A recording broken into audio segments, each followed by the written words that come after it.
Endure the King, Part 1. I am streaming this as I'm recording this, and unfortunately for you guys, I'm eating my dinner. Some nice din-dins here, so you'll see some chickens, you'll see some stuffed pepper stuff, and some salad. So, I know some people may not like eating in videos generally. I apologize, but I am hungry, and I said, fuck it, why not, and decided to make this video as I eat. I know, right? Crazy. So let's start with Ask the King.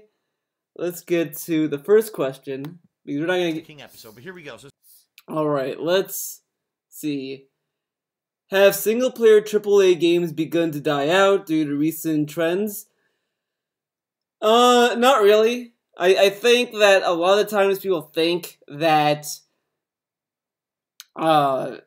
oh, because Overwatch is popular, all this multiplayer stuff is all the rage. Of course, people are gonna think that multiplayer is the new way to go, but I don't think single player is gonna go anywhere. I think we'll still get AAA single player games. I mean, just look at the games even coming out in a few months. We have Wolfenstein 2.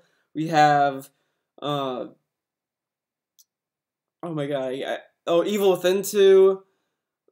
We have Mario Odyssey. We have like, there's some of it that I've not really been paying attention to because honestly I don't really focus on a lot of the stuff. But for me personally, I don't think that single player AAA games are gonna go anywhere. I think we'll always see AAA single player games. It's just that right now it seems that multiplayer has the focus because a lot of the times that we're talking about esports and all that kind of stuff. So let's see what DSP has to say. this first question, this is from Timic83. He says, with so many fighting games coming out and staying for only 1 or 2 EVOs, online multiplayer games dying within a year, and gaming seems to be costing more and more for less and less content, as gaming is becoming more and more multiplayer or online connectivity focused, do you think that the AAA single-player offline experience could die anytime soon? Even single-player games like Hitman or Phantom Pain are heavily online focused, and like Splatoon or Overwatch, they hide away content behind arbitrary. Okay, a few things about this guy's question. I want to hear a little bit of the beginning because a lot of that like triggered me. Fighting games coming out and staying for only 1 or 2 EVOs, online multiplayer games dying within a year, and gaming seems to be costing. But like, online communities are pretty strong though. Like Injustice 2 has a really big community. Constantly, even Skullgirls has a fucking community. Just think about that. There's a community with Skullgirls. There's a community with all these online games. The reason why some EVOs might see some games come and go is because it costs money to participate as a tournament level. It costs money for these companies like Skullgirls wants to go to EVO, but they can't really afford to go there. They might not be picked by EVO. But that doesn't necessarily... Oh my god, man. Text message.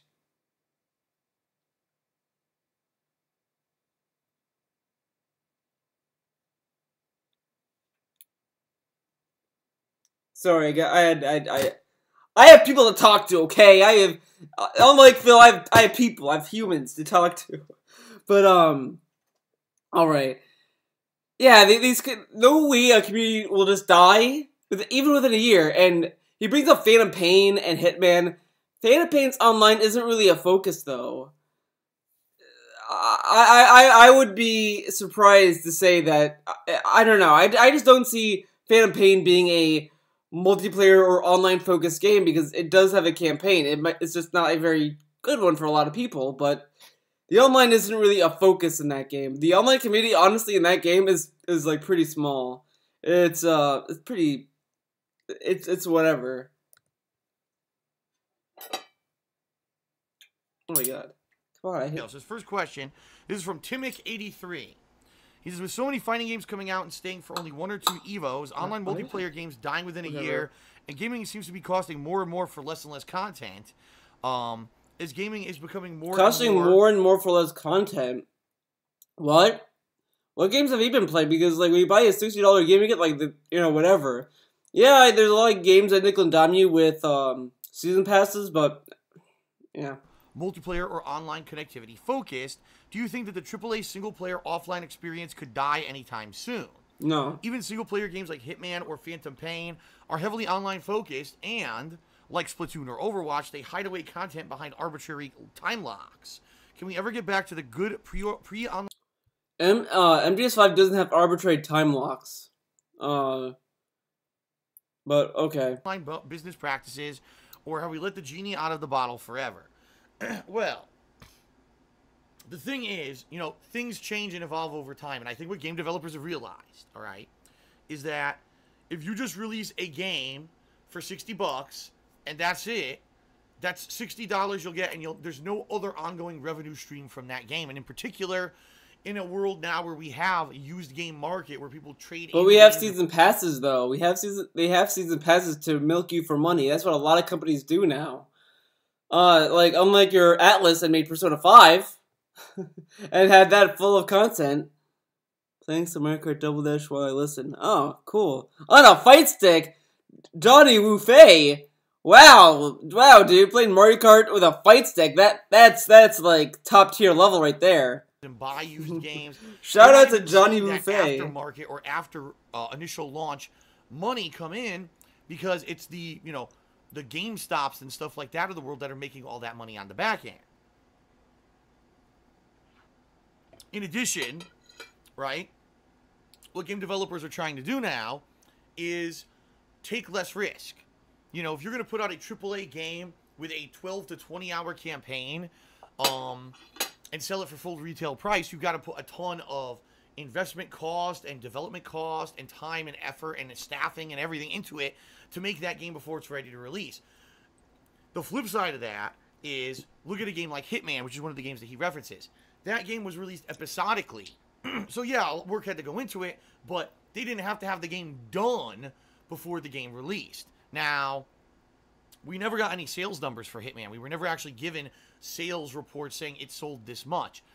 But from all the news that we've kind of the fact that with episodic games, though, who knows how much development was done beforehand? Like, I mean, I'm sure that they do some more like developmental stuff with other episodes as they go, but I'm pretty sure the core development of it had to have been at some point finished, and then they probably just were polishing in between episodes because I don't know. I feel like that they're because like if they just work on episode 1, let's say, release that, and then they're like, okay, guys, let's work on episode 2. That could take even longer than how they've been releasing. In order to keep a timetable, they have to get like enough work done before they release some stuff, and then maybe they do some polishing work here and there in between episodes. You know, it just that's how it is. That's probably how it. That might be how they do it, but who knows? I don't work for these companies. The publisher basically dropped the studio and said they didn't want to do anything with the studio anymore. The studio had to go out and basically become independent. Basically tells us that it really didn't work. All right, people expect when they put down their money for a game to get a full-fledged game, not to get an episode here, an episode here, an episode here, an episode here. And whether or not that ever will come together to become a coherent whole is indefinite or uncertain. Okay. Yeah, it's interesting because he mentioned Splatoon. There was a game that at launch was incredibly bare bones and really, honestly, didn't have a lot of content. It had a few game modes, a few weapons, and then they just piecemeal released something here, something here, something here. And within like 4 months of release, the game had tons of content, but it didn't have it all at launch. I hate to say it. Just like a lot of games today. Injustice 2, same thing. Didn't have a lot. It had like a good amount of characters at launch. To be honest, to be completely honest, the roster was pretty good at launch. But sorry, I'm like chewing. I'm really sorry about this, guys. I'm pulling a DSP on you with this, but yeah, the like Red Hood, some of these DLC packs with Injustice 2 in particular were already done, more or less. More or less, they were already done. But whatever. I really do. I think that games are going to become more focused like this. You're going to see more. Nintendo was the first to do this. I think with Splatoon, I honestly think it is kind of like. I agree with DSP that it's kind of dumb, but I feel that Nintendo just did it that way in Splatoon 1 because they didn't know what the fuck they were doing with it. Like, they didn't know how popular it would be. Splatoon 2, I kind of don't understand why they had weird, layouts for things. Like from what I've heard, it just looked like some of the stuff should have been fixed. And like the rotation cycle for maps, I think is kind of dumb still, but whatever. More games that they're going to be more focused on online co-op, more on the game is a grind, but the reason that the game becomes popular is because of a social aspect of playing with others over the internet. Games are going to have a less offline narrative-based content, and it's going to be more... why is it going to be like that? Number one, because it's easier for the game devs. It's less investment cost for the game devs because they're giving you less initially. Hold on. Less development, less cost for the developers, but they have to keep the servers functional, though. If anything, I kind of disagree with that, because I feel that, again, this is a little speculation on my end. I don't know much about online games, but wouldn't it cost more money to have an online-only game, because you have to pay for server function, you have to pay for server functionality and keep the servers running. You have to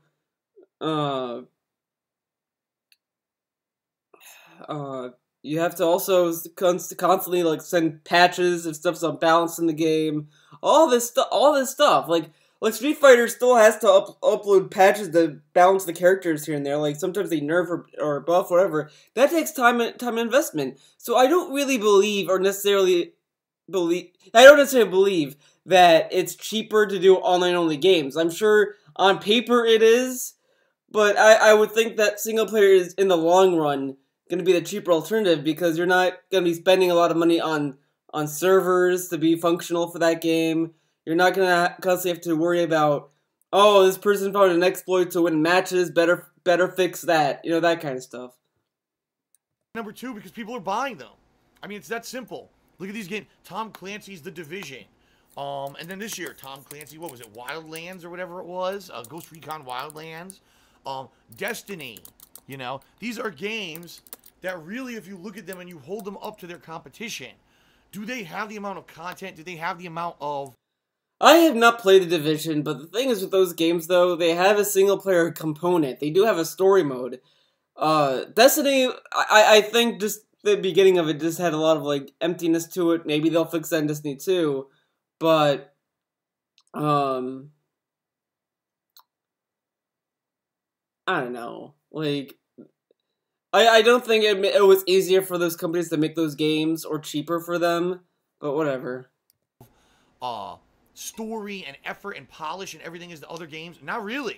But because they... But he never played The Division. Kind of viral success because of the social aspect of playing with friends online. But that's not the same. But, like, you have a campaign. They had to have put effort into making cutscenes, a story, and all that other shit. Just because that it has multiplayer and co-op doesn't mean that it didn't have any of the other stuff that were in other AAA games. Again, I have not played The Division, so I don't know how bare bones that game had, or like how little content it had at launch. I don't know. But Vanilla Destiny, on the other hand, which I have played, had a very bare bones campaign. But it wasn't because like, oh well, it's cheaper and all this stuff. They probably just did it that way because they want to fucking milk you for money. And again, Destiny wasn't the only fucking game that had co-op like that. Fucking played Diablo 3. That came out way before Destiny. These games were very successful. And on the downside of it, all right? I mean, not the downside of it. On the same kind of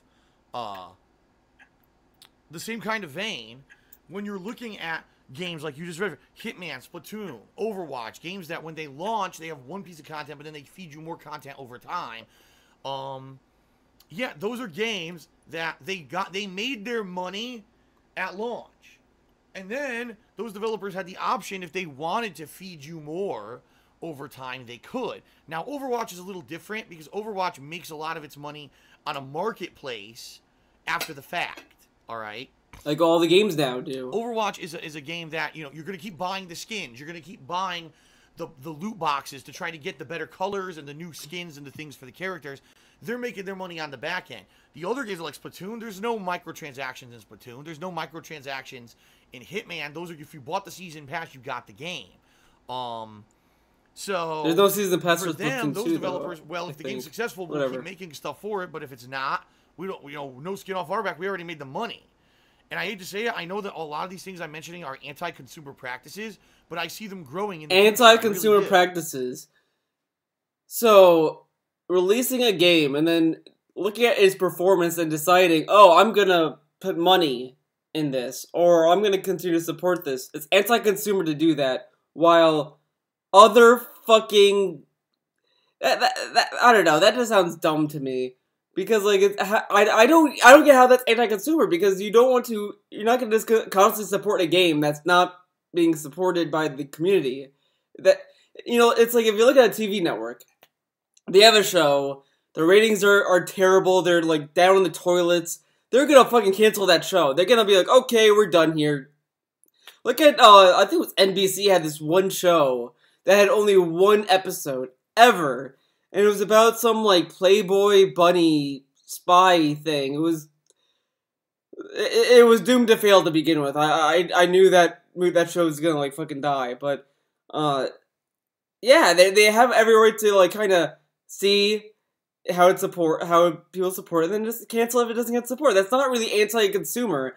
Loot Crate is not really anti-consumer because it's using the same microtransaction nonsense that mobile games have, or, oh yeah, you can get the stuff for free, it's just gonna be randomized, and you don't really know what you're gonna get, or you can just buy it directly, and cut the middleman out. The only reason I like Overwatch, and to a degree, Injustice 2, but mostly Overwatch, gets away with it, because the stuff you get from these loot boxes are fucking cosmetic. Okay, let's continue. Because sadly, what's happened is now that we're in a digital world, right? We're in a world where at launch, you've got hundreds of people who are fucking reviewing the games before they're even released, right? So for studios to put tons of time and effort into a AAA release and give you a full-fledged release for full retail price at launch is a risk for them. It's a huge liability. What if they put tons of money and effort into a game and then reviewers slam it 2 days before the launch and now the game doesn't sell at all? And they just invested millions of dollars in time and effort and everything into a game that doesn't sell because reviewers slammed it on a early release copy. But that could happen anyway. I mean, like, even Resident Evil 6, like, that was, like, a game that made a lot of money when it released. Oh my god, I can't speak today. But it still did not perform the way that Capcom wanted it to perform, so they were like, okay, well, we gotta fucking think about this. Like, investors pour a lot of money in gaming anyway. They pour a lot of money, and he is kind of right about that they don't want to sink money into a product that is going to fail. But I don't know. I digress, dude. Instead of that, let's not put a ton of time and effort into it. Let's, episodically release it. Or let's give you a game like, again, Splatoon, bare bones, and then give you more content over time. But Overwatch was bare bones when it launched, and then they give you more stuff over time. What about that, Phil? Are you gonna fucking complain about that and say, oh, look at Overwatch, dude? No, because it's not made by Nintendo, so it's okay. I'm seeing that. I swear, I think we're gonna see more and more of it. And I know it sucks. I don't want games like that. I don't think we are. When I buy a game, I want a full-fledged game that I could play at launch and enjoy it from start to finish. Not have to wait months to fucking continue it. Because the other thing to think about is there are still areas where they don't have good internet for those kind of games. Those places do exist. So they want the ultimate, like, amount of money. It would not be fair to kind of shun those people out of a market. I mean, it's kind of different, I guess. It's kind of weird, but I just don't see single player games going anywhere, to be honest. I just don't see it. You know what I mean? But it seems like this is the kind of game we're gonna get. We're not getting these full-fledged AAA releases anymore because the risk was so great. And now because we're in this interactive digital age where you get information right away, a lot of these games are being skipped or glossed over by gamers because basically they're not going to spend their hard-earned money on a game that's not super-duper groundbreaking, amazing experience, which a lot of these games are not anymore. Let's face it. No games are that anymore. No one plays a video game anymore to think, how are they going to redefine the universe for me, guys? I want a life-changing video game. No one fucking thinks like that about video games anymore at all. Like, it was a thing. I mean, this is a terrible video for everyone, but,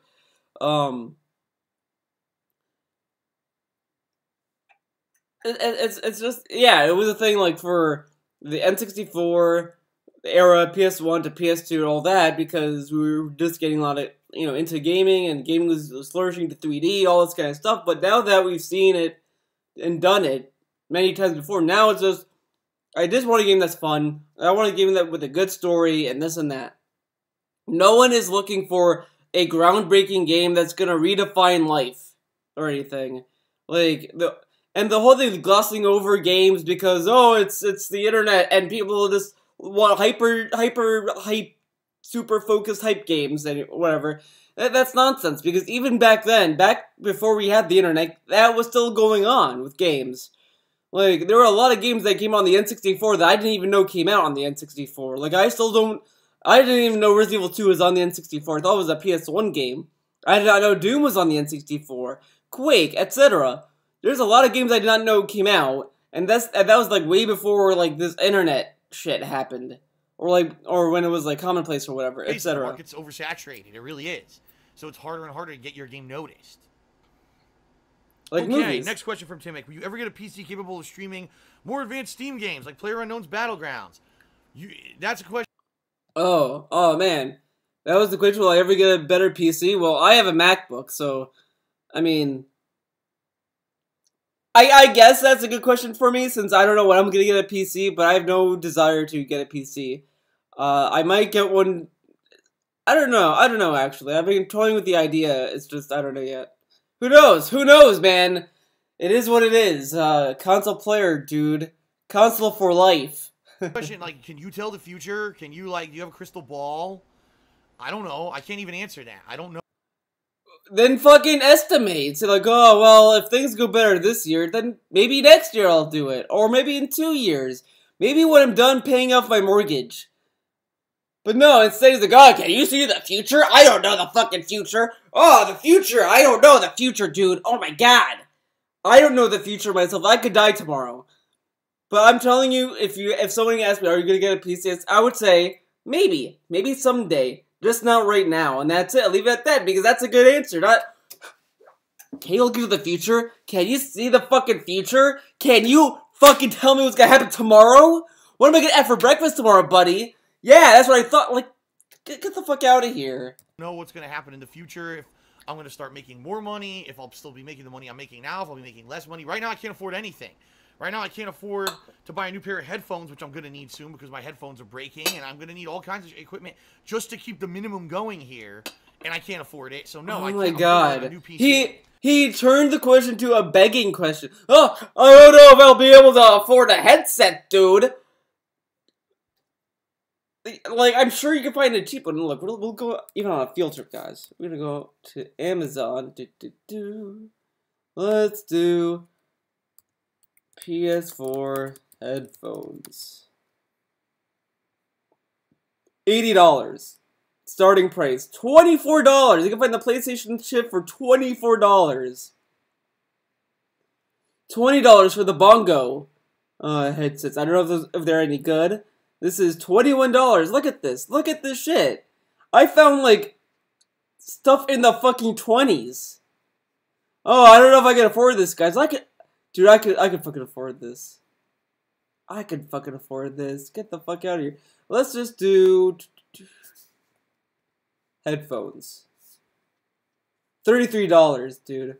$33. 13. Headphones with mic. $14. $26. Look at this. He could buy all this shit for cheap, and these are pretty good. Or let's just look at the reviews on this. Where's the reviews? 12 people didn't like it. 56 people gave it 5 stars. Okay. He can't afford that, guys. That's too expensive. That's way too expensive. He spent $250 on his trash can. Of course he wants to waste extreme amount of money on headphones. Yeah, of course. Like, I can understand getting, like, a really good set of headphones if you're doing, like, fucking audio mixing or whatever. Like, whatever. Have you received any new KO Gaming community submissions, and do you still plan to upload them in the future? I already kind of answered this earlier this week. The answer is no.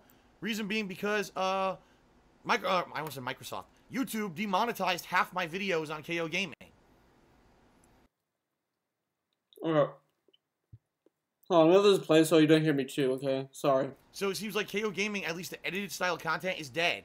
I am planning on doing game reviews still. What I'm going to do is talk to the camera just like I do for Ask the King, the old style reviews I used to do. And that's going to be the content you see over there. And I will edit for like year-end stuff. But there's no reason for me to put time and effort into having...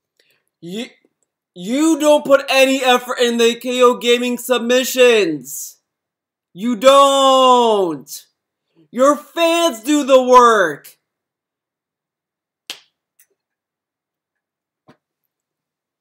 So you can make a nice quality video for Phil to put on his channel that might get more views on other videos or whatever. I cannot fucking upload it, guys. I cannot make money on it. I just can't. Dude, the fucking editing he does for the submissions takes a fucking minute. If it takes him an hour to do that, dude, then what the fuck is he doing with his life? If it takes him an hour to upload, to add into the fucking video that's already made for him, welcome to the KO Gaming submissions. This video is me playing Ultra Street Fighter 2. Now, I love fucking fighting games, and I hope you love this video too. And then it goes into the video. And the video. Alright, that's the video. Go to my Patreon later. It takes him an hour to fucking do that. An hour. He cannot fucking do shit without getting money. Oh, that face actually. I should make that a screen emote. That's a good one. But he does no fucking work. And I've said this in the beginning of it. KO Gaming, the submission fucking nonsense should have been free. He should not have monetized it because he did not work on it. He did not make those videos. His fans did to give him videos to upload to KO Gaming, but he won't fucking upload them because he won't make any fucking money. Oh, I don't want to put the time and effort into the KO Gaming submissions program because if it gets demonetized, well, that's all that work gone down the toilet. Do you pay the fucking people who make the fucking video? No, he doesn't. He does not pay the fucking slaves who made those videos, but he wants to keep the money. But if he can't get the money from his slaves' hard work, then he won't fucking upload it. This is the guy that people want to give him videos for. Are you fucking serious? And I know that some might call me out saying that this is like kind of like me overreacting, but it does kind of irk me when a guy takes someone else's videos that they made for him and refuses to upload them because he can't make any fucking money off them. You're making money off of fucking your slave's work, and he won't upload that because he can't make money. How sleazy does he have to be before his fucking slaves start waking up? I mean, look, if you made KO Gaming videos for him and you hear this and you still give him money, then you're fucked, man. I don't know what to say. Like, I just don't get it. I just don't get how you're okay with him taking your work, making money, then refusing to upload your work because he can't make money off your fucking work. That's like if you paid me to do a commission for you, and then, you know, right now, and then let's say like I do your commission, whatever, and then in the future, no one does commissions for me. No one asks me to commit. No one asks me whatever. Am I gonna just stop doing art? No, I'm gonna keep doing it. I don't care if I do it for free because it's so fucking dumb that he's not uploading these fucking videos on his KO Gaming. I don't know where that analogy is going. Now that I think about it, it made no fucking sense. So I apologize, guys. But that's so fucking dumb. It's so fucking dumb. I really cannot believe that person asking that question. And then, oh my god, man. People submit stuff or me editing stuff that's just going to be demonetized within a week or two anyway. It's YouTube's fault. Yeah, it's YouTube's fault. I cannot make money off of your fucking work. Blame YouTube. Fuck off. Fuck off. Get the fuck out of here and let me eat my fucking chicken. Work They're completely ignoring all the feedback from all YouTubers telling them their algorithm doesn't work. They're getting sued for it. So No, they're not. They're not, because they instituted this fucking change after the lawsuit, you dummy. oh well. Oh well, yeah. Okay. Okay. Sorry. Got distracted here for a second. There we go. Next question. Do you think there'll be a PS5 or a new Xbox with the current rise of PC gaming becoming the norm? Yes. The console market is huge. No matter What kind of question is that? Of course there's gonna be new consoles. Great question. how much PC enthusiasts want to tell you that the PC master race is the best and it's profitable and this and that. It is true that PC gaming is very profitable. But What? console gaming is still hugely profitable. Or else, guess what? They wouldn't be putting out new versions of every console. I mean, now they have mid-generation new versions. But the PC gamers I've talked to, or I've heard or listened to, some of them I think they're a little too biased, but most of them, the one thing that they talk about PC gaming being better than console, most of his timestamps are wrong. That's shout out to Full Hands. That's fucking insane. But he, oh my god, lost my train of thought. Thank you, Full Hands, for making me lose my train. Oh yeah, PC. Okay. The reason why PC gaming is better than fucking consoles is because it's cheaper to manage. You don't have to pay, you don't have to buy a whole new console to play games. Your library is permanently backwards compatible. You can play old ass fucking games on newer PC regardless, while, when the PlayStation 5 comes out, you're not gonna be able to play PS4 games. And so on and so forth. So PC has a lot of things that a lot of people like about games. So of course, PC gaming is a little bit better than console, and I do kind of am envious or jealous of PC gaming because I like some of the things you can do. I like the mods that you can do for games. I've seen a lot of cool stuff. I would have liked. That's why I'm kind of thinking about getting a PC, to be honest. Is just to do that kind of shit. But right now I can't really get a PC right now. But someday in the future I will get a PC. Versions of every console, the Slims and the Pluses and the Pros. It's just that consoles are cheaper. And that's all it's going to be. It's going to be a poor man's PC. That's all consoles are. Just a thing to plug in and play, and you don't have to worry about fucking, I need to upgrade my CPUs or whatever. The only thing is that, yeah, when the new console comes out, The Scorpios. Do you think they'd be doing this if console gaming wasn't crazy profitable? Of course not. It is. It's insanely profitable. They're not going to just stop making gaming consoles because PC enthusiasts want to tell you that PC gaming is better and because there's profit to be made on PC. But them saying it's better does not mean that it's less profitable on, like, console less profitable. What the fuck how did that connect at all? Like,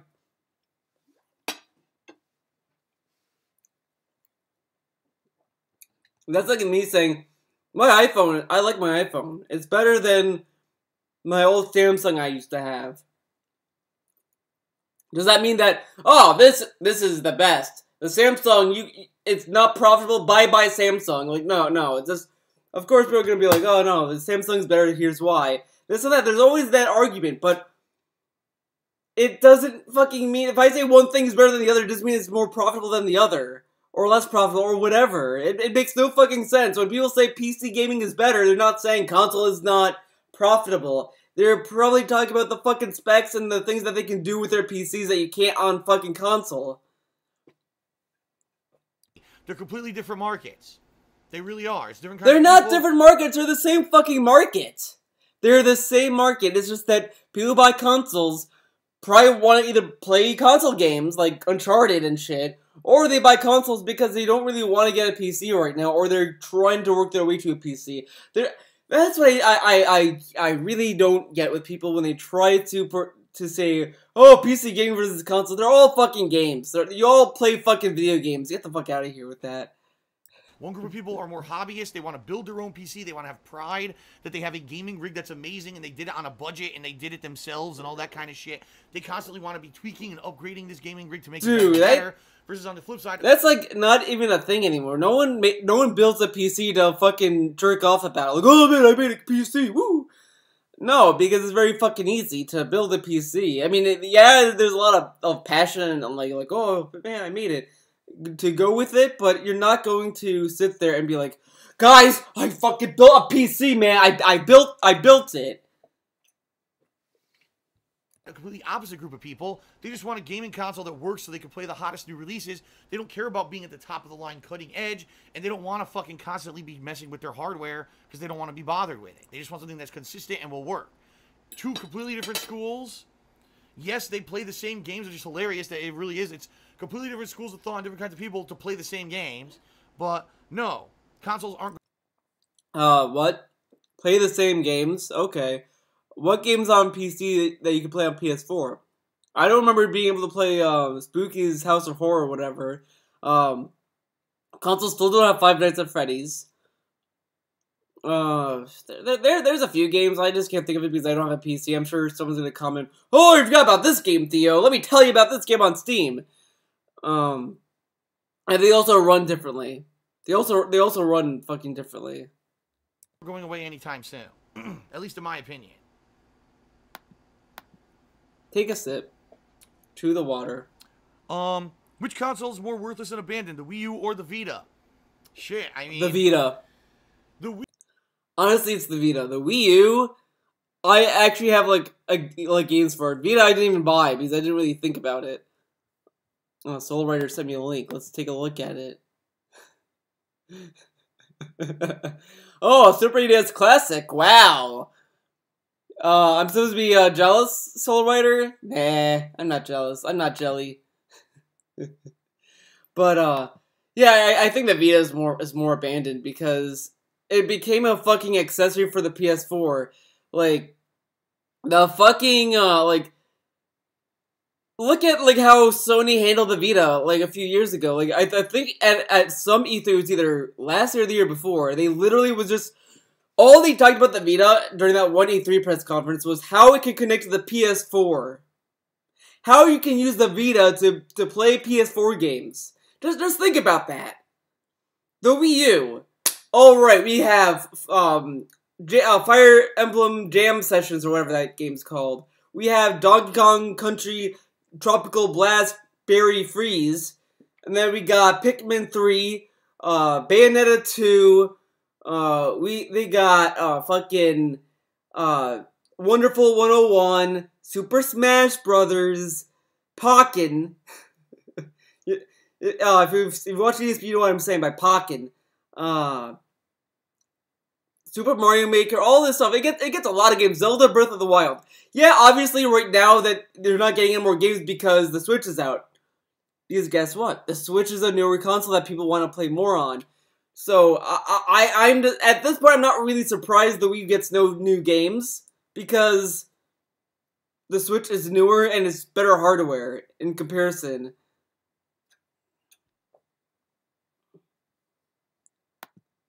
So, yeah, I think the Vita's deader in comparison with the Wii U. And I'm not saying, Soul Rider in the chat is telling me that, oh, there's games for the Vita, but it has games, sure, but it has such a small amount, or games that people never heard of. Or games that are like, okay, well, cool. Like, Persona 4 is probably the only one I would kind of want to get as Golden, but other than that, there's really nothing else on the Vita, because Vita either got ports of PS3 games, or the Vita games got ported to PS4, like Gravity Rush. But yeah, he's probably gonna say the Wii U's better, because he fucking loves Nintendo. Wii U, at least, has exclusive games that people may hold onto their Wii U's to play. Like, when you think about the Wii U, there are a bunch of titles on there that you can only play on Wii U. Compared with the Vita, like, what are you going to go back and I have to play this on Vita? You know what I mean? Like, there's really nothing. If anything, though, the Vita may have a longer life than the Wii U, and the reason being because the Vita is a portable version of a PlayStation 4. If you have a PS4... What? No. The Vita's not a portable PS4. No, it's not. The PS4 remote play that he's talking about can only be worked if I think it was either you have to be on the same Wi-Fi network the PS4 is on, and the PS4 also has to be on rest mode. as well. It has to be on rest mode. Maybe if you have the PS4 out on Wi-Fi somewhere else in a different building or something, and the PS4 is on rest, you can still communicate with the PS4, maybe, but you're still leashed by the fucking PS4. You still need the PS4 to do it. It's not fucking a portable PS4. That's fucking retarded. That's fucking retarded to say. So yeah, it's not even a portable PS3. It's a fucking portable PlayStation. But the thing is that it has no fucking games. It has no fucking games. Hooked up to the internet, you can use your Vita to remotely play games or around your house. You know, it's basically, you know, I could be downstairs right now in my living room, and with a Vita synced to my PS4, I could be playing a PS4 game on my couch on a Vita while I watch television. But why would you want to do that? Why would you want to just go to a different room in your fucking house? I need to watch the new episode of The Strain. I better sit down, get my fucking Vita out, and play as I watch. No! You're gonna watch either you're gonna play video games or you're gonna fucking watch TV. No one does fucking both. The only time that you do both is if you're watching a fucking stream. I'm sorry that people, you know, might get offended by this, but yeah, sometimes when I'm watching streams in Freedom Chat or whatever, I'm playing fucking games in the background. I'm playing fucking Street Fighter, Skullgirls, whatever. Whatever I want to fucking play. Oh, get the fuck out. I agree with you, Soul Rider. It is a PS2 power-wise portable, not PS4. Okay. So maybe the Vita will actually get longer life cycle because of that. But honestly, they're both dead consoles. They are. They're both dead consoles. How is the Wii U dead? How? I mean, God damn it. Because I barely play that.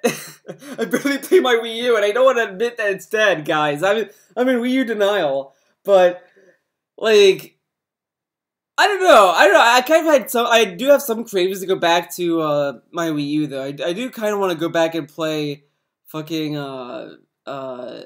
Switch. Oh my god, I want to go back and play Zelda. I do want to go back and play Breath of the Wild. I want to go back and play what's it called? What's it fucking called? Twilight Princess HD. I'm doing a Heroes run of that. I want to do that. I want to finish my Heroes run of Wind Waker. The iPhone is the future of gaming in a 3DS or anything. Oh, you know what? I'm glad I'm streaming this because I'm seeing all these great faces. And people are like bringing them up, and I'm like, oh yeah. Good emotes. It was funny because last year, in the summer of 2016, there were strong rumors that Nintendo would be abandoning the Wii U. And Nintendo came out and said, no, we'd never do that. It's relatively only like 3 years old. There's no way we would abandon it, and now it's dead completely. They're not making games for it. But you could take that as we're not abandoning support for it. Like, well, we're not going to just turn off the fucking online support for the Wii U. But I'm more thinking that Nintendo replied that because they wanted to keep the Switch a fucking secret. They don't want fucking people to, like, stop buying their shit during the year of that at all. They want people to keep buying their Wii U's and buying games for the Wii U's and all that shit. I mean, you could say that, but get a load of this. We're done, right? Nintendo, it's so funny what Nintendo gets away with, seriously. The shit that they say and the shit that they do, how they lie right through their fucking teeth constantly, and then the people just forgive them. Because we all... Talking about lying through his teeth, DSP yet again is talking about himself through Nintendo. I think Nintendo and YouTube are his ways of subconsciously. His subconscious is trying to scream out for help. And he's saying it through hating Nintendo and YouTube. I think that a little bit of his true personality is coming out through his hatred of those two companies. But whatever. I mean, I don't really think that Nintendo lied about the Wii U shit. I think that they either just wanted to keep people buying their shit, or it's just that they were saying that we're not going to turn off the fucking online for the Wii U. Like, if I pop in Mario Kart 8 right now, I could probably still play that game right now. But whatever, I mean, I don't even remember exactly the context of these articles or what they said, because they might have been specifically talking about games themselves, or they might have been talking about the online service. Who knows? But also, who the fuck cares? Really? That's where you're gonna draw the line? Of, oh, Nintendo said that they would continue supporting the Wii U. They didn't because they released a new console? Wow, Nintendo's a bunch of assholes. Fuck Nintendo, that's it. That's where I draw the line for ethics for companies. No one gives a fuck. No one gives a fuck about that, about those kind of lies. If Nintendo said, like, oh, we will make games next year, and then they stop making games, well, guess what, buddy? Like, it's that kind of shit. But whatever. We all forgot that last year they promised us they wouldn't abandon the Wii U, right?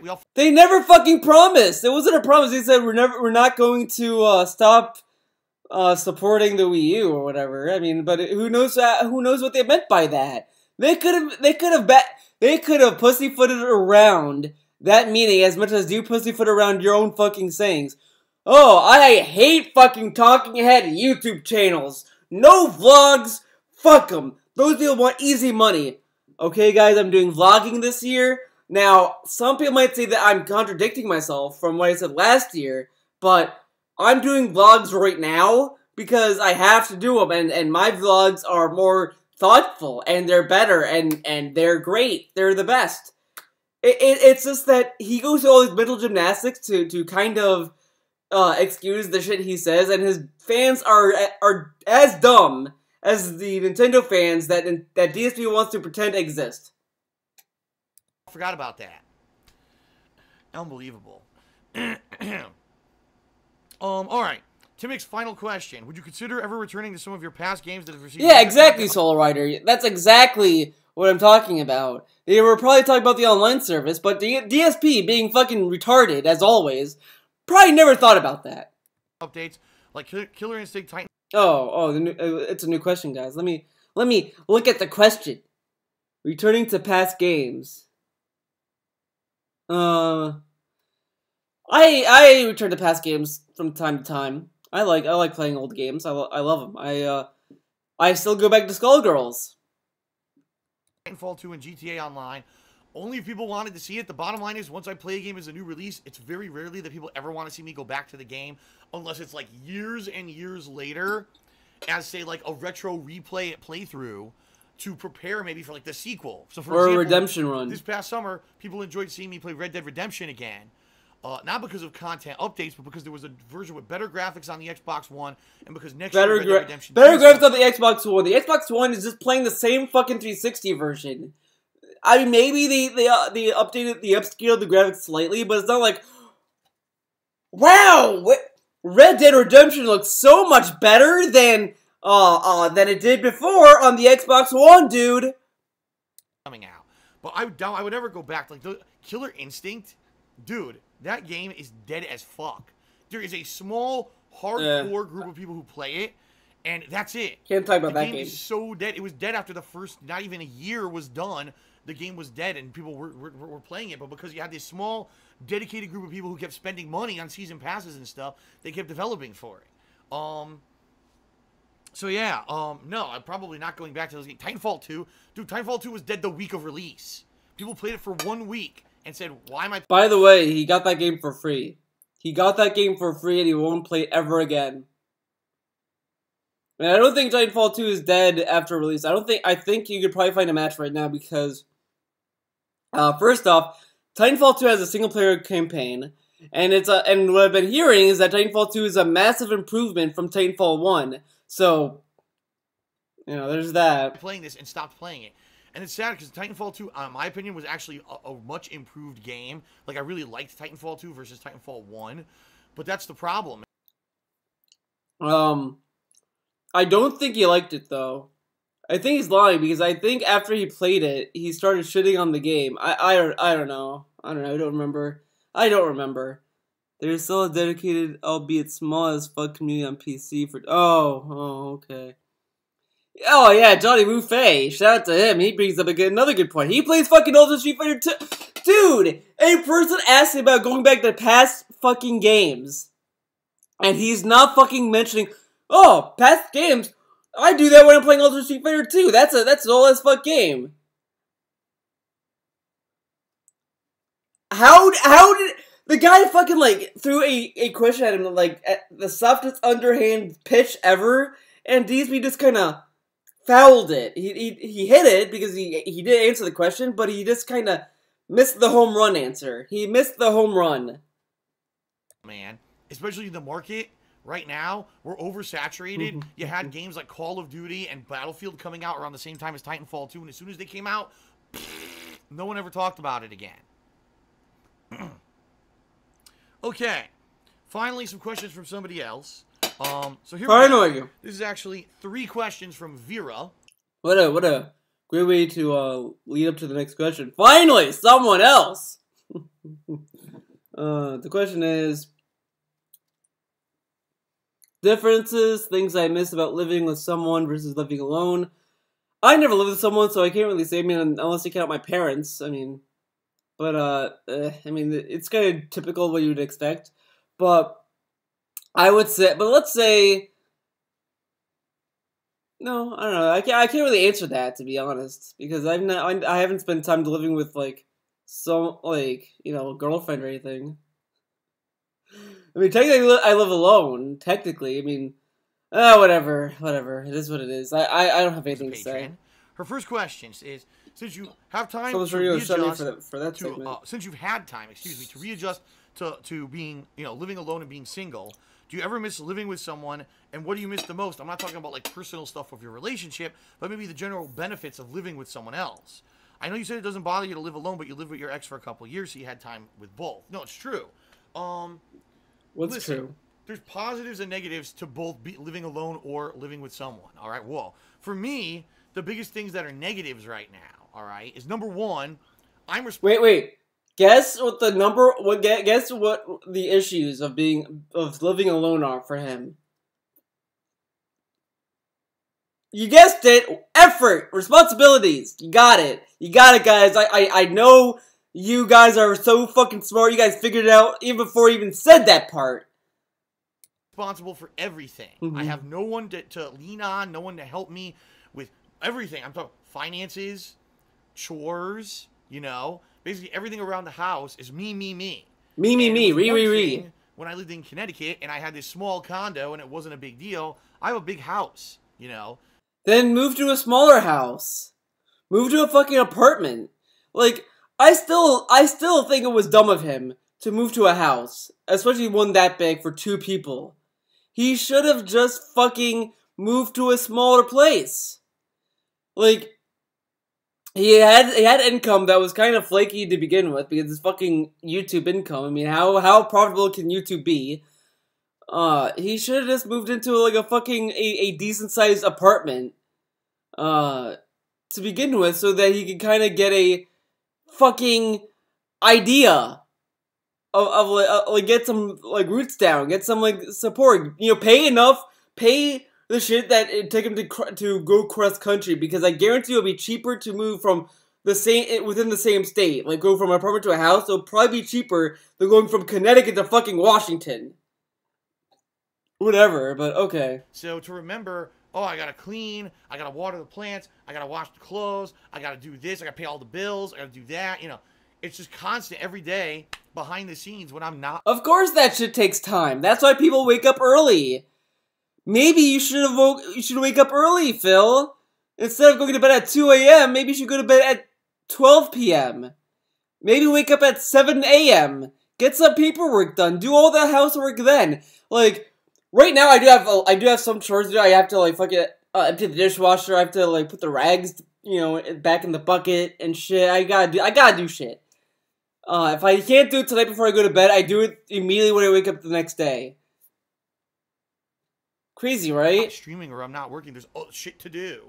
But you can do that stuff so quickly if you fucking know what the fuck you're doing. The fact that you picked to live in a big ass fucking house is your fucking fault. Oh my god.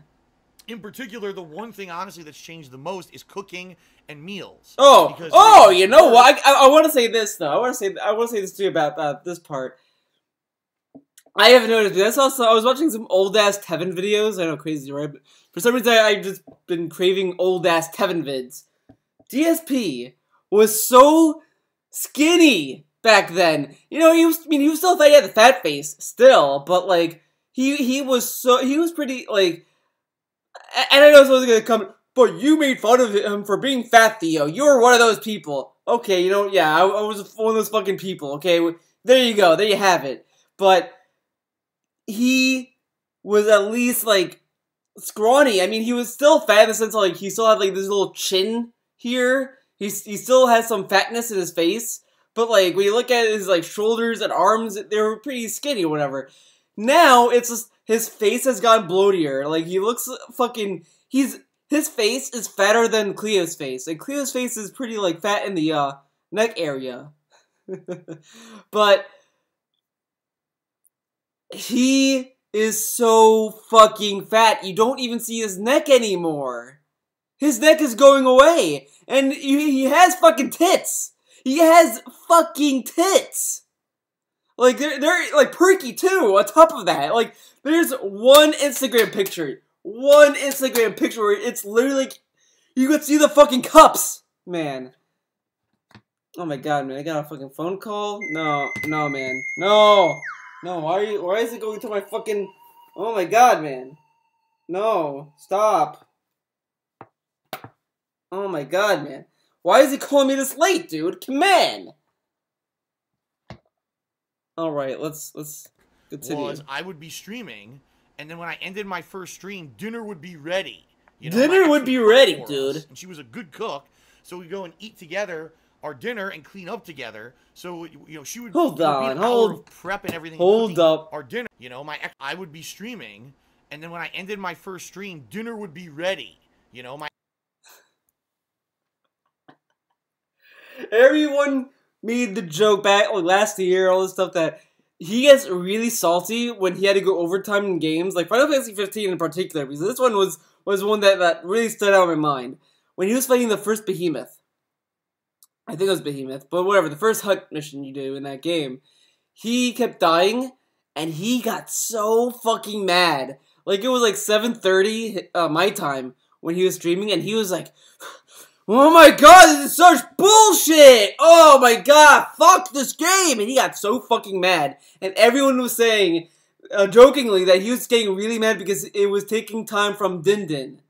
And that's what was going on! Din Din was ready, and he was getting fucking fed up that he could not go to Din Din time. Unbelievable! That is insane. And the fact that, like, his girlfriend had to cook for him, and then he would just come in just to eat fucking dinner with her is so fucking shitty. Honestly, like, yeah, there's some couples out there. There's couples out there that, like, yeah, the girlfriend or whatever, or the boyfriend or whoever it is in this relationship, might cook for their partner while they're at work and all that stuff. And be fair, yeah, sure, you could make the case that streaming is work, and then they would come home to a made meal. Okay, fair enough. That might be the case. That might be the case. But he has a flexible fucking schedule. Regardless.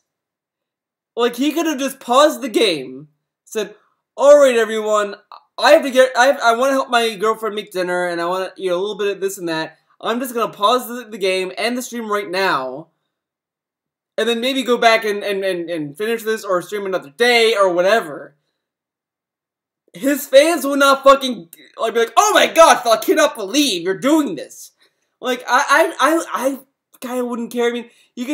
I'm sure you could make a case saying why it would be shitty for him to do that. I'm sure someone could, but he wants to help his girlfriend cook. I mean, I doubt that people are going to see that as a heinous action to do. My ex would cook for us, and she was a good cook. So she was a good cook. Together our dinner and clean up together. So, it would be an hour of prep and everything and cooking in the kitchen. And then as soon as I was done with stream, boom, could eat and clean up. And I actually had some time between streams to relax. Not anymore. So I'll give you some perspective. Oh my god. By the way, I hate that he fucking says, let me give you some perspective. I fucking hate it. Before it was, okay, whatever. Now it's like every day he says it. Okay, guys, welcome to the Call of Duty World War II beta. Let me put it in perspective. I'm playing the beta on stream, okay? And it's really good. Let me put it in perspective. The stream is live. Let me put it in perspective. Like, it's so fucking annoying and it's kind of distracting because, like, how, like, if you're saying something that's kind of, like, relevant to you, or like, oh, let me tell you about how I used to cook with my girlfriend, now let me tell you how it is now. You don't need to fucking say, let me put in perspective about that, because you're already fucking talking about it. It's just so fucking annoying to hear that over and over and over and over. It's just obnoxious. And that's the thing that also gets annoying with DSP, that I'm annoyed with when DSP talks sometimes, is that he fucking is that guy that finds a fancy word and just uses it all the fucking time because he thinks he sounds cool that way. Right now I'm streaming Ask the King. As soon as I'm done streaming Ask the King, I have to upload these videos and put timestamps during all the questions and stuff during the show, which takes a while. It takes like guys, let me put this in perspective right now. I'm trying to get the rice out of the pepper right now, guys. See the rice. There's some raisins in there. I don't really care for the raisins, but whatever. And this is my dinner. Well, this is a side dish. I finished the main course earlier in this video, so I'm gonna eat this, and the rice and all that's gonna go to my stomach, and then it's gonna digest, and I'll get the nutrients from it. I mean, there's some bad stuff too because no food is perfectly healthy. There's always some sugars or whatever, and then to cleanse my palate sometimes. I'm gonna put it in perspective, guys. Don't worry, the perspective is coming. I drink seltzer water to wipe my palate sometimes. Sometimes I just drink tap water because that's kind of dope, right? And I don't live in Flint, Michigan, so I get to drink whatever, and it goes down my esophagus into my stomach, and I get all these nutrients. I get all this stuff in my system, and it really helps in the day to day. Okay, so that's why I'm eating this right now, because if I didn't eat food right now, I'd be hungry, and I just didn't want to eat and then start a stream up and all this stuff. I just want to do all this in one go. So hope you like that perspective. I mean, I know it changes your whole outlook on what I do, right, guys? I mean, man, I'm glad we had this talk. Upload more videos to DSP Gaming. Then when I'm finally done with all that, I have to run downstairs. I'm making pasta for dinner tonight. So I have to boil the water, which takes like 15 minutes. Then I have to cook the pasta, which takes like 15 minutes. Then I have to do the sauce and combine it and everything. So you're talking about 45 minutes of prep before I even get to eat. Then I gotta eat quick. Oh my god, fucking pasta takes them that long? Like, dude, you make the fucking red sauce as you make the fucking pasta. Like, you make the pasta, then you put the red sauce on, you start making it, and then once that's done, within 30 minutes or so, whatever, you then just mix it. It's not that hard to fucking do. I could do that easily. Whatever. Clean up, so I gotta wash dishes, I gotta put everything away. Oh, Goku Black! Let me put this also in perspective. I don't think this was part of my perspective last time, but let me put this in perspective right now. I have to go up and down stairs too. I have a stairway here too, man. I have to go up and down. So when I'm done eating and when I'm ready to go to bed, go to sleepy sleep, I have to go up the stairs, and then I go to sleep. Then I have to walk to my room. I do have to go to the kitchen first because I have dishes. I mean, I'm not gonna leave them down here like a fucking animal. I have to go to the kitchen, take care of the dishes, and then I'm gonna walk all the way to my room, and then I get to sleep. And there you go. There we go. Now we have that perspective. Okay, I did not say that earlier. Gotta fucking get everything together for the second stream, and that's a matter of like 2 hours. 2 hours? Like this. My day, dude. I made the stream and it wasn't that hard. The longest part, honestly, when I do a stream that I fucking hate, is I have to change the audio channel on my computer so it knows what to record. I have to get OBS set up. I have to also start recording on YouTube. I have to wait for YouTube to acknowledge the feed, and that's it. I mean, it's kind of nonsense work, but it's not that long.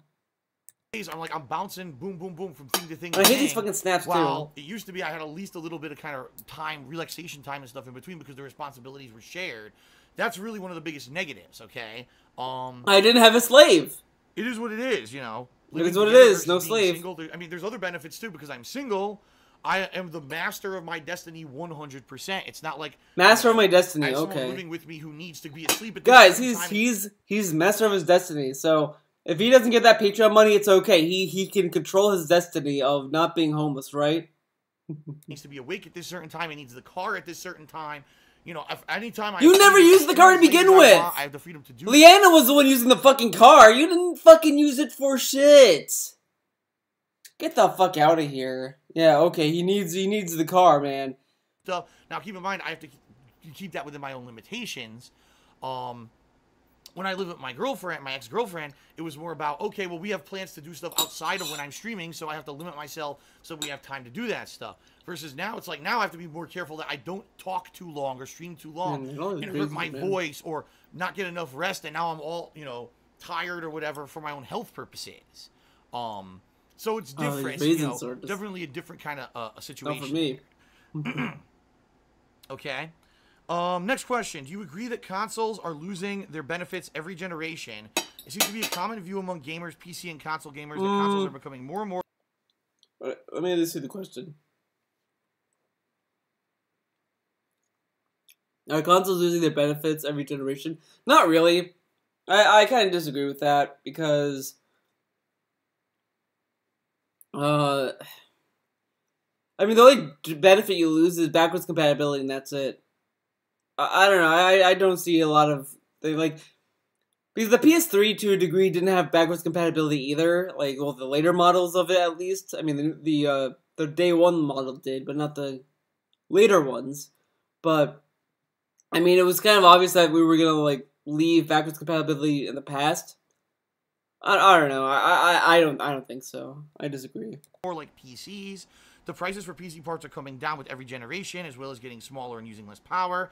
At the same time, consoles seem to be making changes, specifically on the software level, to have the functionality of a PC. In fact, the OS for the Xbox One is running a heavily modified version of Windows, so I'm interested in hearing your opinion on it. Yeah, I agree, Phoenix Rush. It's the same question 3 times. No, I don't think that consoles are losing their benefits, because really, what are the benefits of a console? Number one, plug and it's play. stable. When you own a console, Stable. You don't have to worry that you're going to get a hardware crash every 5 seconds. You don't have to worry that the new game you bought... Stable. Let me tell you this. I was playing Injustice 2 one day. One day I was playing it. Fun game. I liked it. I was doing a multiverse event. And I was in the middle. I was fighting fucking Brainiac. Hard fucking fight too. And then the console fucking crashed. The game crashed on me. And, oh yeah, it's the game, dude. The game is fucking doing that, man. But, you know, it's running on the hardware. It's running on the hardware of the PS4, and you can't run it? Okay. PS4s have also crashed on people. They've died on people. They've bricked on people.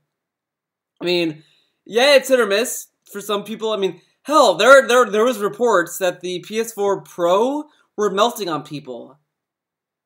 Oh, but you know, when you buy a console, it's fucking stable, guys. It's a stable environment. There's no issues with it. Xbox One's also had reports of them scratching the discs and also bricking. Consoles are not fucking stable. No hardware is ever stable. The only stable hardware to exist, I would say, Nokia phones. There you go. But yeah, there's no fucking way that consoles are like perfect consoles. Oh, they don't crash. There's no hardware issues. No, there are. Bought is compatible with your console because it's made for the console. It's going to work, or it's supposed to, and if it's not, you can actually get your goddamn money back, right? Well, but you can do that with fucking PC parts, though. If a PC part doesn't work, you can always tell the person who bought it, hey, this doesn't fucking work, and get your money back. What is this fucking shit? What? Okay, yeah, you get money back, but you can't do it with PC, apparently, because... I don't know. And basically, it's meant to just be there and work constantly. Now, it's at the expense of the fact that you're not always going to have the cutting. Yeah, because when you buy a PC, it can always break. It's flimsy. It can break tomorrow, guys. Because fucking PCs are not very stable hardware, right? I don't even know what to say. I'm not even a PC fucking person, and I'm already fucking like surprised how dumb this guy is. The fact that I'm more like in the know of a PC than he is kind of sad. TBH. Graphics. You're not always going to have the the highest resolution or the best frame. Not even my salad, guys. But Hype, you have right? a dependable thing, so when you want to sit down and game, you can game. Now there are exceptions, and as we've all seen, the more console generations, the more we move forward. You're right, consoles are becoming more like PCs. How many games do we buy and at launch there's a ton of bugs that need to be patched? How many games do we buy that crash right in the fucking middle?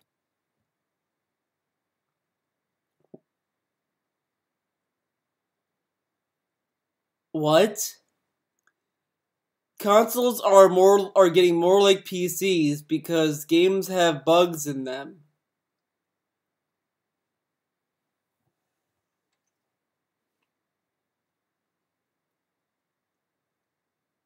That is the dumbest fucking statement I have ever fucking heard. I don't even know what to say to that. I don't even know.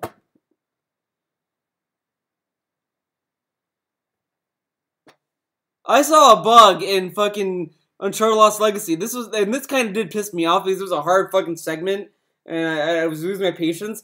A enemy comes up to me and punches me, and he punched me through a fucking wall. So I was in a wall, trying to get out. I was stuck in a wall. Couldn't get out. All the enemies were still shooting at me, couldn't die. I had to restart the checkpoint, and I fucking hated it. A fucking enemy punched me through a fucking wall, and I was like, what the fuck? But I guess that's because we're so close to PC, right? Because, you know, when you have glitches, that's obviously only PC. No consoles ever before the fucking PS3 or PS4 ever had bugs. I played fucking MGS3 one time. I think it was on a PS2. Yeah, it was on a PS2. And I was fighting the Fear. And this was the weirdest fucking glitch I've seen. I don't even know if it was a glitch, but I think it was.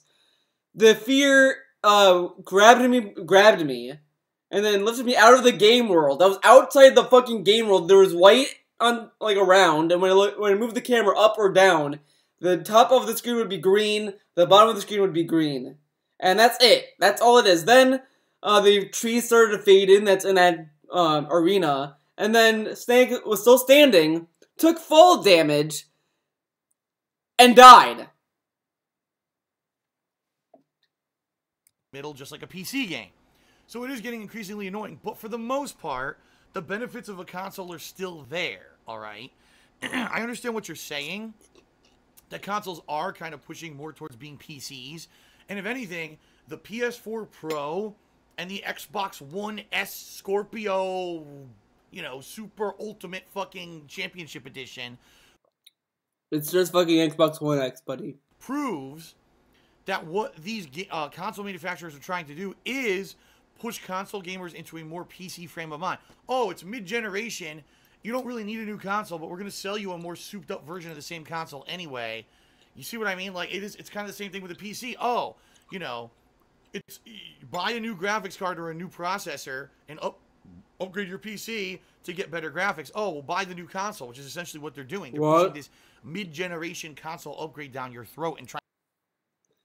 Buying a new graphics card. Again, I never built a PC. I don't own a PC, so I'm sure you guys are gonna enlighten me on this, but you would not compare that the same way because you get new hardware for your PC for cheap. You don't have to pay fucking $400 to get a new graphics card unless you're getting like a fucking god tier fucking graphics card that's like gonna blow your fucking mind. But okay, whatever. Trying to hype it up and tell you that it's good. And sadly enough, people are fucking buying it. I can't believe that the Xbox One S went on pre-order this week, and they're all...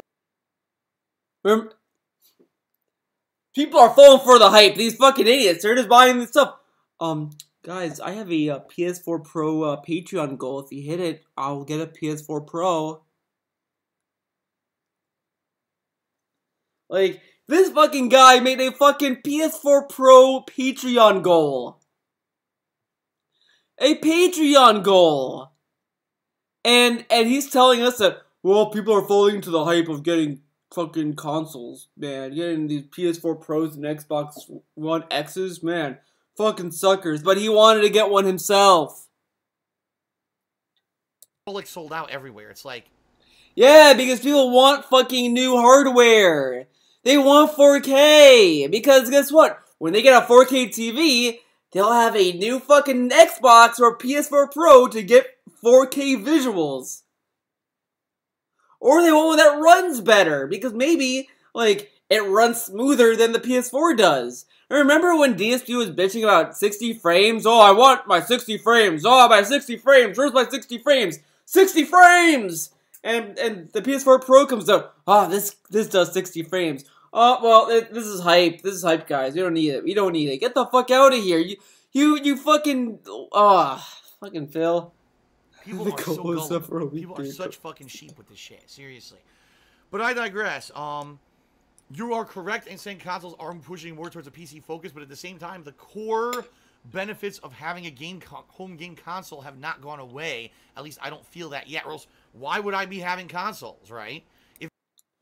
And also, if this is the constant standard for consoles to never break, and never ever ever ever ever break, they always work when you want them to work, then explain the benefit of the Red Ring of Death.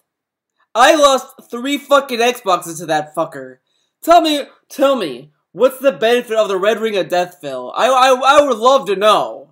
As you are such a great console gamer and you know so much about console and PC, tell me the benefits of fucking Red Ring of Death. If I didn't have a benefit of capturing and having stability and everything from a console, I would be using a gaming PC. I wouldn't have bought an Xbox One and a PS4 and a Microsoft Switch. Instead, I would have bought... Okay, we'll get... the Microsoft Switch! See, I wouldn't have bought an Xbox One and a PS4 and a Microsoft Switch.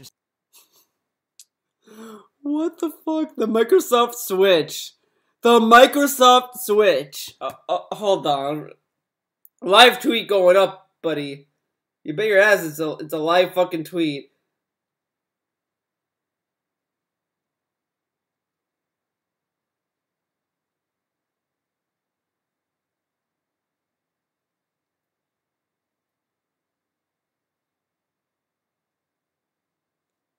Okay.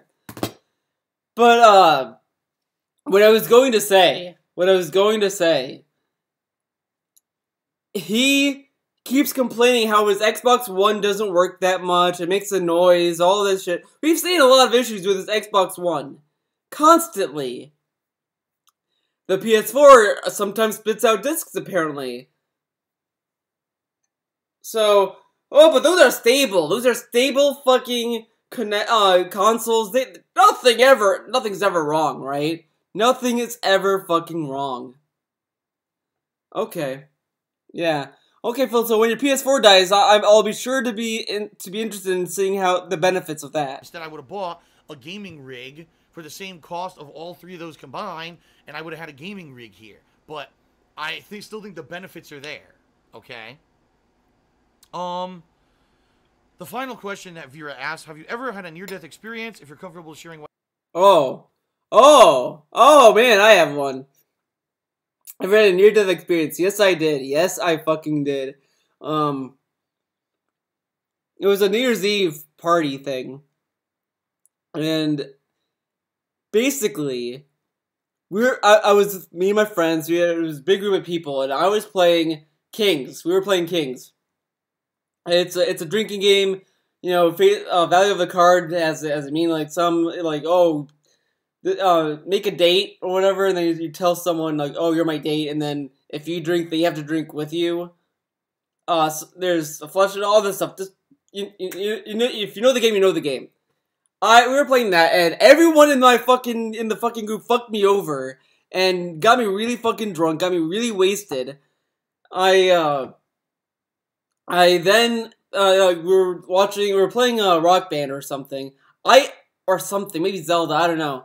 But I thought I think we were either watching I don't remember, was it South Park or Zelda that I was tripping out on? I thought we were playing Zelda, and I kept telling them I don't want to play Zelda anymore. And everyone's like, we're watching South Park, we're not playing Zelda. And I was like, oh fuck. And then I started throwing up, and that was the whole thing. And if you guys watch Samurai Champloo is a great show. There's an episode where Mugen gets kind of carried into the afterlife with these dead people, or the Grim Reapers or whatever. They're like walking him to the afterlife and all that. That was me. I fucking saw that shit. And I literally thought I died. And then I woke up the next day and I was like, oh fuck. Oddly enough, I did not have a hangover. Which was weird, but I got really fucked up. And after that, I never drank that much ever again. It's an experience I don't want to repeat. It's terrible. Fucking terrible. What happened? No. The closest I ever came to dying was my car accident in high school. What? Because that was very close. I mean, the door impacted to right here, and the only thing that saved my life was the airbag, because the airbag didn't deploy and basically push my face to this direction, because it did burn the whole side of my face, the airbag. But if it didn't, the door would have impacted. Burned the side of my face. If it was burned, Phil, you would have some scars. But okay, let's say that was maybe it wasn't that bad of a burn. Okay, maybe it wasn't deep enough to cause scars. Maybe he had just enough to heal. Okay. I was in a car accident too when I was in high school. I know, crazy story. I guess Connecticut is the place where you go get car accidents, I guess. Patreon is down to and my car was an old fucking car. It was my grandparents' car that I was driving, and it did not have any airbags. I came out with a few scratches. The person who crashed into me got a few broken bones. So it sucked. It sucked. I didn't like being in that car accident. In my head, and I'd be dead. But that's I'd be dead. I ever came, to dying. But I never had like a near-death experience or anything like that. Where people say, "Oh, I was out of body," or you know what I mean. Like there's all these different things that people say. My life flashed before my eyes. No, that didn't happen. It didn't happen. FYI, folks, I already said this on pre-stream, and I guess. Oh, okay. All right. I get someone to clear up. Soul Rider. Shout out to Soul Rider says that DSP was talking about airbag rash. It's a hot gas and it's the hot gas and fabric like temporarily scalding your skin. So I guess it wasn't that bad of a burn then. I guess it was probably just like it made his skin red or something. So it was probably nothing then. So never mind about that. Answering questions from people who were cheering today. I already said I'm not turning this into an Ask the King on top of an Ask the King. I see a ridiculous. Why doesn't he just take chat questions at the end? Like, why doesn't he just do that? But instead, he gets to do Ask the King with bits and cheers and shit every day. But not today, though, guys. Not during Ask the King.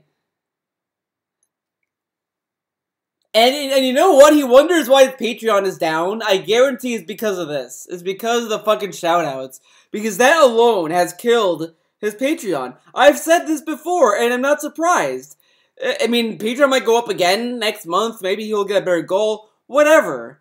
But his Twitch is killing his Patreon. He needs to fucking fix it. He needs to lower these fucking perks.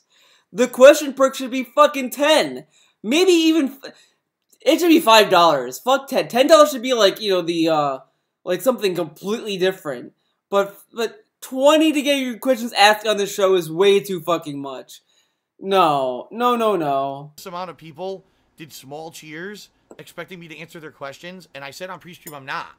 So what I'll do now is I'll give shout-outs, and I'll say thank you to the Great Rad, to Hollow11, to BL Raven Wizard, to That Anonymous, to Team Gardenator, and the Rad. Cheered. Thank you for the cheers, and thank you to CM Fool who subbed for the 9th month in a row. I appreciate that, but I told you, I already have questions to answer. I'm not turning this into Ask the King on top of Ask the King. Sorry, Why? I guess you should have listened on pre-stream. I don't know what else to say. Wow. All right, let's keep going. I still got shitting on the fucking people, giving him fucking money. You gave him money? Guess you didn't listen.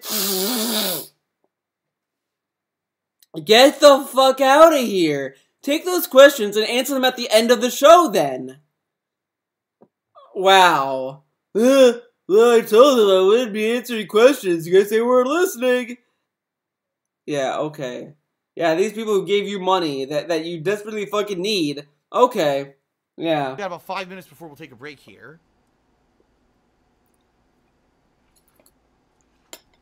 Yeah, chew that water, fat fuck. This one is from Atlas Telemon. And he says, so Phil, you've answered a question before that you're not famous in a way that regular people would recognize you on the street. But occasionally someone may notice you in a particular setting.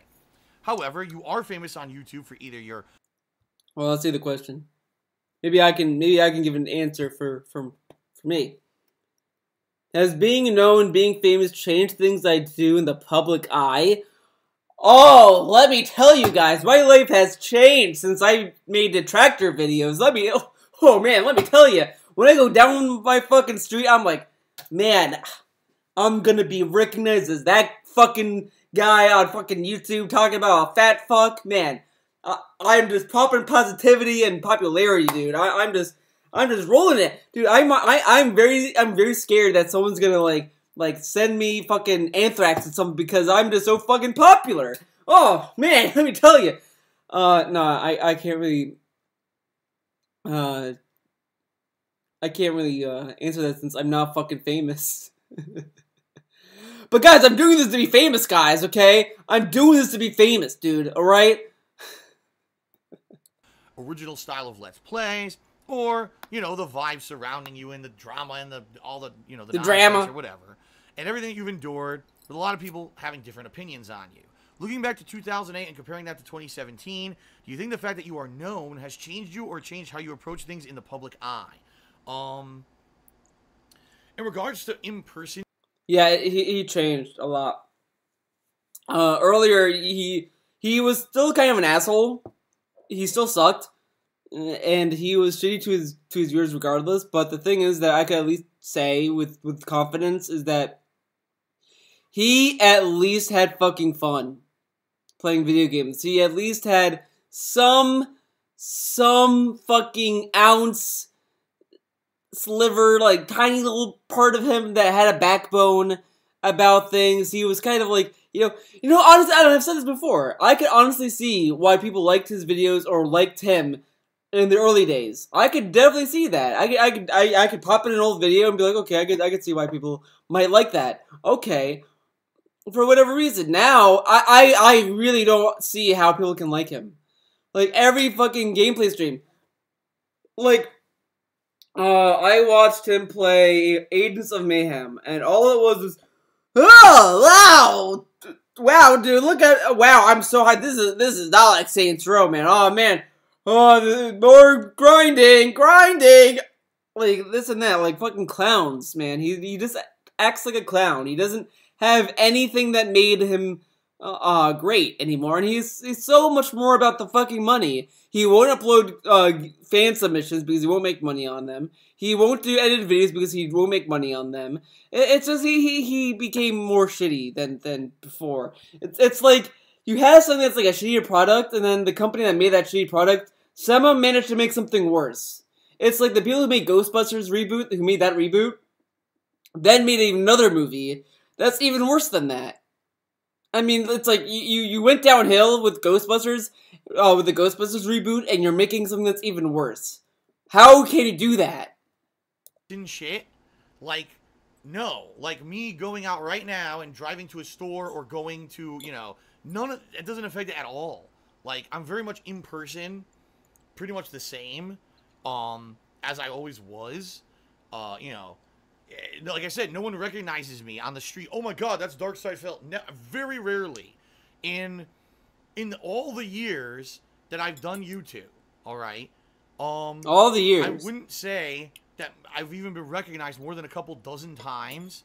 Unless I went to an event where people were going to look for someone. Like, if I went to a gaming convention, sure, a ton of people recognized me. But outside of stuff like that, no.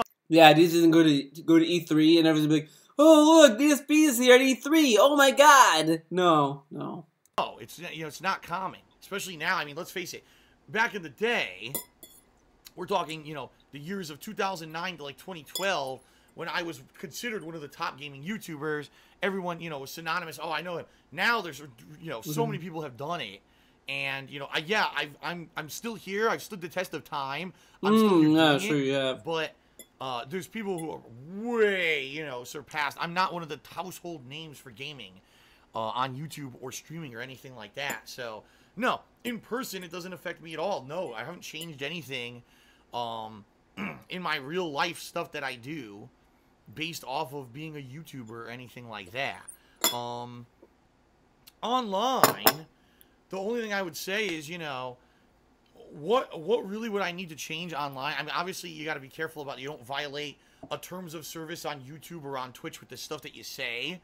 I'm still working on that. I'm still doing stuff like that. Like, I'm trying to figure out what can you actually say on a Twitch stream about bits. Oh, here we go. Talking about fucking bits.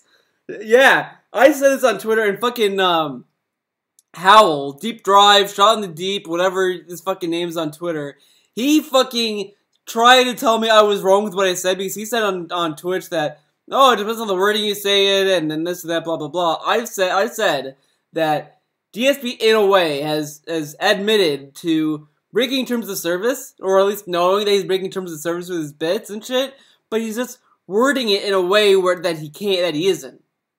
And I said this, it's not that he's breaking terms of service directly, but he knows what he's fucking doing. He knows that, yeah, I'm not breaking this term, but I'm saying this though, that is meaning the same fucking thing. It's just it's said in a way that it cannot be taken that way.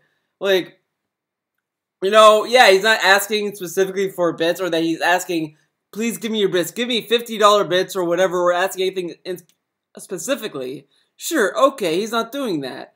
But when he brings up his bills, his taxes, oh, I don't know if I'll be able to buy new games, and this and that, oh, bits and tips, help out with that immediately. I need money to help me with this. I need money to pay the bills, and this and that. He's saying that because he's trying to make you feel guilty or sad or more inclined to give him money. It's not that, oh, well, he's breaking terms of service because he's saying those things. He's not breaking terms of service at all. It's just that he is just twisting the words and making it in a certain way that it doesn't break the terms of service, but he's manipulating his fans into, oh, I gotta donate because he needs to pay the bills. You and can't you say, and you know, that's that kind of stuff. Yeah, I have to maybe change stuff like that, but no, not. I mean, honestly, the only thing that's really and the fact, as I said, and the fact that he just admitted here that, oh, I'm still trying to figure out how to talk about bits, just shows that he wants to find a way to say I want bits that's not breaking the terms of service. That's what he said. That's what he just admitted. He's thinking on how to say he wants bits without breaking terms of service. He literally just said that. So, I mean, what a great guy, trying to fucking manipulate his fans to giving him money. What a great guy. I'm out of the job market for so long. Like, right? I haven't had an in-person job for so long that I don't even know if I were to go apply for a job, they'd be like, "What? You know, you haven't had a brick and mortar in-person job since 2010." Brick and mortar, right? Man. So 7 years being out of the job market doing YouTube has fucked me. That would probably be the one thing, is that it would be very challenging for me to get jobs. Oh, Phil should just go get a job. Like, it's going to be that fucking.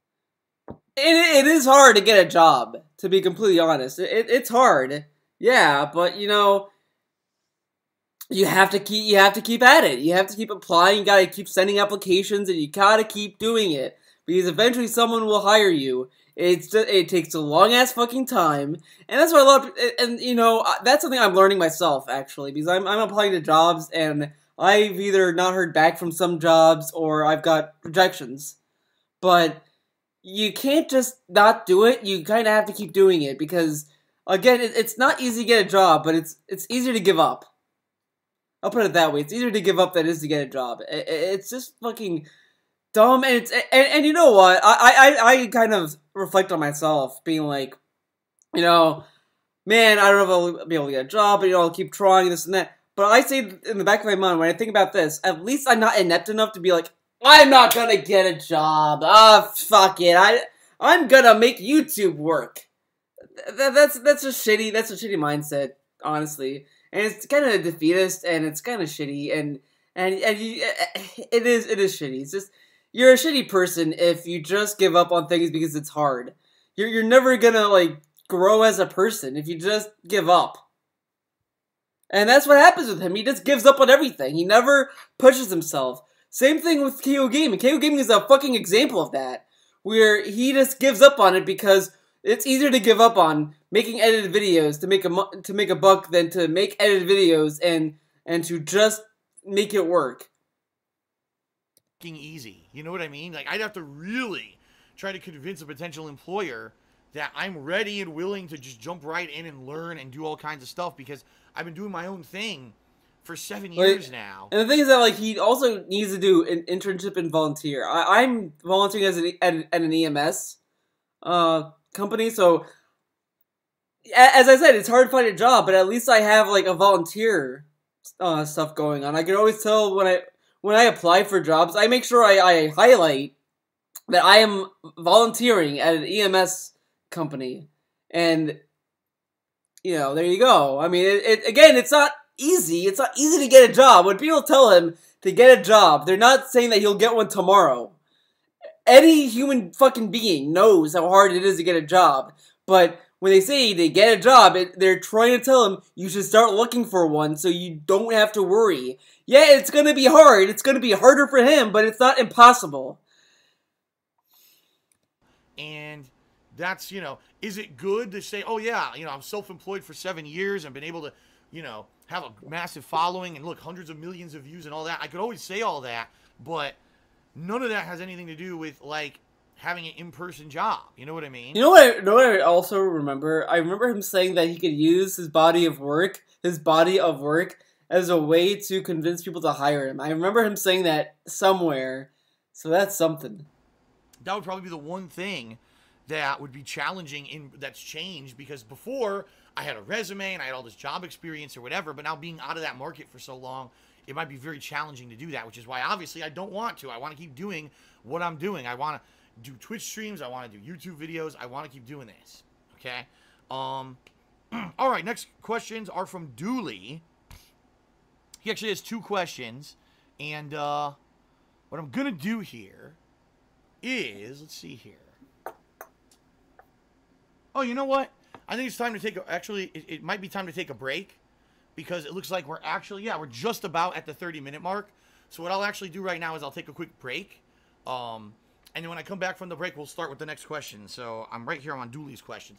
All right, everyone. So if you're watching live on stream, I'm going to take about a 10-minute break or so just to relax my voice a little bit, get a new drink or whatever. If you're watching this on YouTube, no worries. All right, you know, just check out part 2, which will be, you know, a separate video, okay? Thanks, everyone. Time for a quick break. I'll see you on part 2. Tons more questions to get to. Don't worry. Thanks, and I'll see you in a few minutes. All right. I'm going to end the stream, guys, actually, because the first thing is I do want to do a Endure of this at least somewhat drunk, or maybe I'll do a DSP video drunk or something, I don't know. But this was a fun stream. I liked it. I'm surprised that I did not get any dropped fucking frames or anything. That's fucking impressive. Where are my settings? I want to look at that. How did this stream not fucking give me fucking bitrate issues? It kept doing it last time I streamed Uncharted. It kept telling me, oh, bitrates are down, dude. That's my bitrate. Really? What? Okay. Well, I'm happy with that. Okay, guys, it was fun actually. Oh, fuck, I'm still recording. Alright, guys, I gotta end the recording. Thank you for watching this video. See you in the next one.